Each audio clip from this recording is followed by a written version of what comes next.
Friends, welcome to Srikriti and Srikrishna channel. ఈరోజు నేను గణేశాన్ని చేయబోతున్నా. అది కూడా గోధుమ పిండితో చూపిస్తాను. ఫస్ట్ మనము వైట్ గోధుమ పిండితోనైనా వచ్చేస్తుంది. కొన్ని కొన్ని వాటర్ పోసుకోవాలి. ఎక్కువ పోసుకుంటే మనకు రాదండి. కొన్ని కొన్ని పోసుకుంటే వస్తుంది.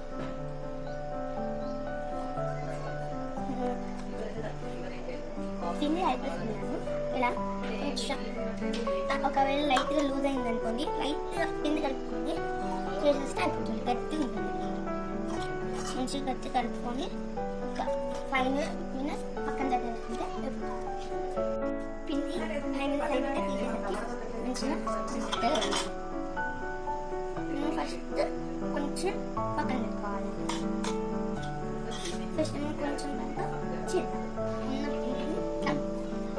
రౌండ్గా చేస్తూ ఇక్కడ పెట్టేసి ఇప్పుడు మనము లెస్ చేసుకోవాలి. దానికోసం కొంచెం పిండి ఉంది.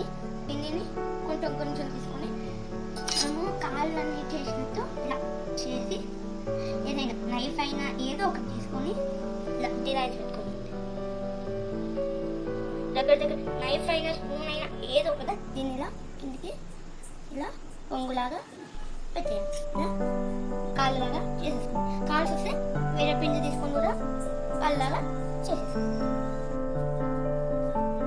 స్వామికి ఇట్లా దండ ఉంటుంది కదా, మనము ఒక దారాన్ని తీసుకొని ఇట్లా ముడేసుకొని ఇలా పెట్టేసుకోండి. ఇది ఫేస్ అండి. స్వామి వారికి ఫస్ట్ దండం పెట్టేస్తే మంచిగా ఉంటుంది. రైట్ సైడ్ పెట్టాలండి.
కొంచెం లాస్ట్ పడితే మంచిగా ఉంటుంది.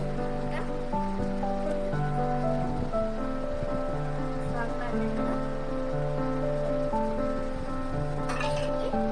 లైట్గా కొంచెం అది కిరీటం పడితే చాలా మంచిగా ఉంటుంది. స్ట్రాంగ్ అది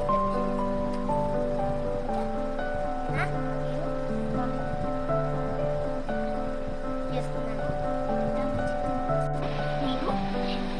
కావాల్సి వస్తే మనం ఇంకా డెకరేట్ చేసుకోవచ్చు, కానీ ఈ కలర్ పిండితో ఇంకా చాలా చేసుకోవచ్చు. కానీ మనము వాటికైతే మనకు పిండి దొరకపోతే కావాల్సి వస్తే గోధుమ పిండితో ఇంత ముద్దుగా చేసుకోవచ్చు. ఇది చూడండి ఇంత అందంగా ఉన్నాను. Like, share, subscribe my channel. Thank you.